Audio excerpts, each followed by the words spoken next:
Assalamualaikum warahmatullahi wabarakatuh. Salam bahagia, salam hormat. Kita bertemu sekali lagi di channel NASA 2K Studio bersama dengan Cikgu NASA. Pertemuan kita pada kali ini adalah untuk meneruskan lagi pembelajaran Bahasa Melayu tahun 3. Kali ini kita akan meneliti pula apakah yang diperkatakan dalam buku teks muka surat 59 dan buku aktiviti muka surat 64 dan 65. Kedua-duanya buku jilid 2. Cikgu mengharapkan agar anak-anak telah pun bersedia dengan kedua-dua buku yang telah cikgu nyatakan. Tidak lupa juga kamu bersedia dengan buku latihan, karena kita ada kerja yang perlu diselesaikan dalam buku latihan nanti. Anak-anak sudah bersedia? Kalau sudah bersedia, jom kita mulakan. Pada akhir pembelajaran kali ini, cikgu mengharapkan agar anak-anak dapat menghasilkan kerangka dan penulisan karangan naratif. Naratif bermaksud bercerita. Baik, kita teruskan pembelajaran kita dengan melihat buku teks pada muka surat 59. Menulis lawatan ke kilang nanas manis. Kita mulakan pembacaan kita. Pada hari Isnin yang lalu, saya dan kawan-kawan ke kilang nanas manis. Kilang nanas manis adalah nama khas, nama kilang tersebut. Sebab itulah ditulis dengan memulakan huruf besar pada setiap perkataannya. Lawatan itu disertai oleh 20 orang murid dan seorang guru. Kemudian di bawahnya diletakkan gambar-gambar dan beberapa kerangka karangan. Ada yang telah disediakan dan ada yang kita perlu tambah. Kita lihat satu persatu gambar yang pertama dan kerangka yang pertama. Kerangkanya berkumpul di kantin mendengar taklimat Cikgu Haris. Gambar yang kedua dan kerangka yang kedua.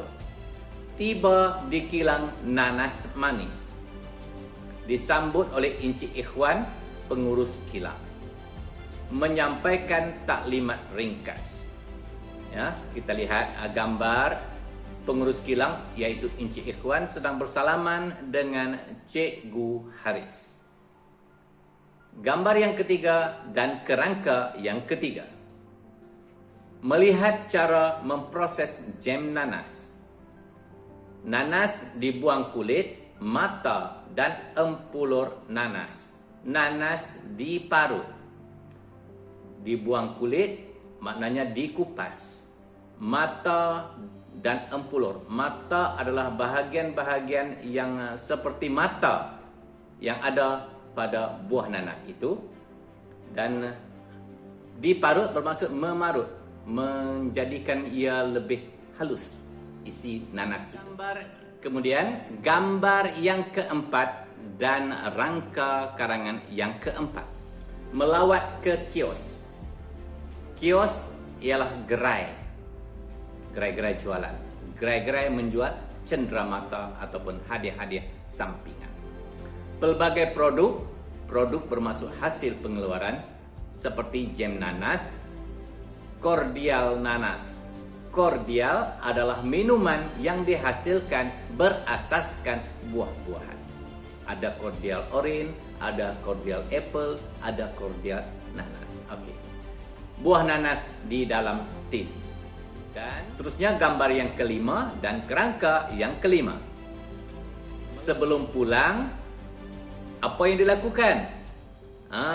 Mengambil gambar. Jadi bolehlah kita tuliskan kerangkanya seperti ini. Bergambar di hadapan kilang. Dan gambar yang terakhir, menaiki bas dan kemudian ada pekerja kilang yang sedang melambai-lambaikan tangan. Kerangka yang diberikan, bertolak pulang ke sekolah. Dan yang perlu kita tambah kerangkanya, pengurus dan pekerja kilang melambaikan tangan. Dan diakhiri dengan lawatan ini sungguh berfaedah dan menambahkan pengetahuan kami tentang hasil pertanian. Baik, apa yang perlu kita lakukan ialah menghasilkan satu penulisan karangan naratif, karangan bercerita berdasarkan kerangka yang telah kita baca dan kita lengkapkan tadi. Selepas ini, cikgu akan memberikan karangan naratif berdasarkan apa yang telah kita pelajari dan cikgu minta kamu salin karangan ini selengkapnya dengan ejaan yang tepat dan betul di dalam buku latihan. Boleh ya? Untuk memudahkan kamu menulis, cikgu telah menyiapkan karangan ini dan kamu hanya perlu menyalinnya sahaja dengan ejaan dan susunan perenggan yang tepat dan betul. Skrip karangan ini akan cikgu muat naik di penghujung video ini dan juga di ruangan description. Kamu juga boleh mendapatkan skrip karangan ini di channel Telegram NASA 2K Studio dengan mengklik link pada bahagian description di bawah video ini. Jangan lupa Okey. Dah selesai apa yang nak kita bincangkan dalam buku teks. Sekarang kita beralih ke buku aktiviti muka surat 64. Jom. Bina karangan berpandukan maklumat yang diberikan. Agar-agar mangga. Kali ini kita akan belajar memasak. Apakah masakan kita? Agar-agar mangga. Mangga ataupun kalau di tempat cikgu dipanggil buah mempelau. Okey. Diberikan gambar dan juga kerangka karangan. Gambar yang pertama dan juga kerangka karangan untuk isi yang pertama. 10 gram serbuk agar-agar, 4 cawan air, 1 cawan gula, 1 tin susu cair, 2 biji mangga yang dipotong dadu. Dipotong dadu bermaksud dipotong segi 4 yang agak kecil Okey, isinya daripada semua yang dinyatakan tadi adalah bahan-bahan. Jadi bolehlah kita tuliskan isi karangannya.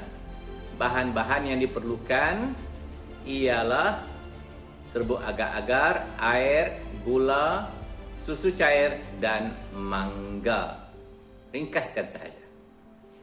Kita terus ke gambar yang kedua dan kerangka isi yang kedua. Cara membuat agar-agar mangga. Okey. Masukkan serbuk agar-agar, gula dan air ke dalam periuk. Masak hingga mendidih dan tutup api. Isinya bolehlah kita ringkaskan seperti ini. Masukkan bahan-bahan, masak hingga mendidih, tutup api. Kita terus ke gambar yang ketiga dan kerangka isi yang ketiga. Masukkan susu cair dan potongan buah mangga. Kacau rata.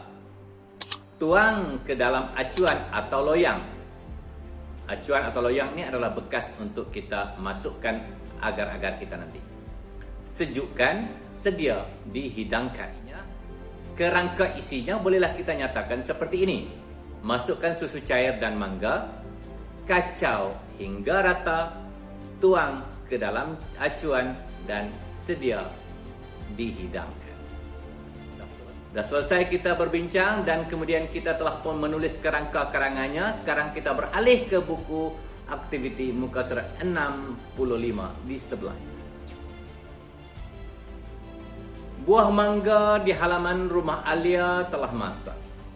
Ibu mengajak Alia membantunya membuat agar-agar daripada mangga tersebut.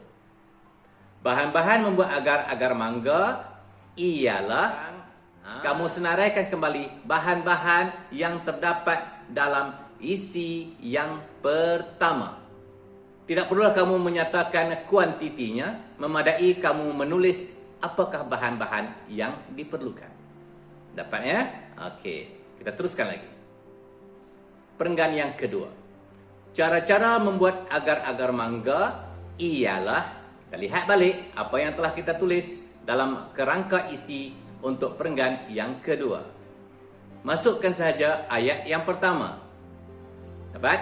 Masukkan sehingga habis. Okey. Kemudian, okey, bolehlah kita tuliskan seperti ini. Adunan ini perlu ditambahkan panduan yang diberikan pada gambar yang kedua untuk baik. Kita sambung lagi.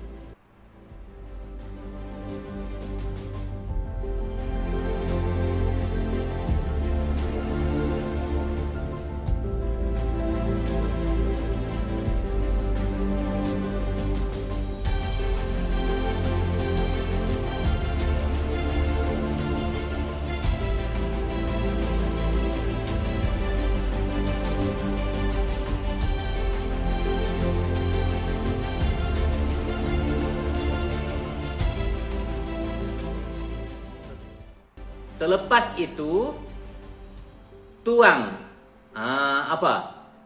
lengkapkan. Okey, selesai. Dan kemudian tunggu sehingga agar-agar mangga itu dan sedia tambahkan. Boleh? Mudah sahaja untuk melengkapkan bagaimana cara nak menyediakan agar-agar mangga ini. Dan kita sudahi jawapan kita ini dengan membacakan ayat yang terakhirnya, iaitu Alia sekeluarga bukan sahaja suka makan buah mangga, malah turut mempelbagaikan kegunaan buah mangga. Selain membuat agar-agar mangga, Ibu Alia juga membuat jus mangga. Rasanya sungguh enak.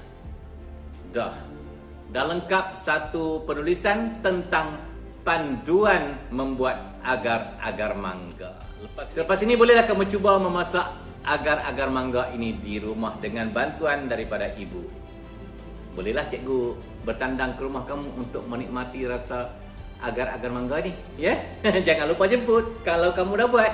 Okey, dah selesai kita menjawab kedua-dua halaman buku aktiviti muka surat 64 dan 65 ini. Cikgu harapkan kamu menyelesaikannya dengan tulisan yang cantik dan kemas serta ejaan yang tepat dan betul.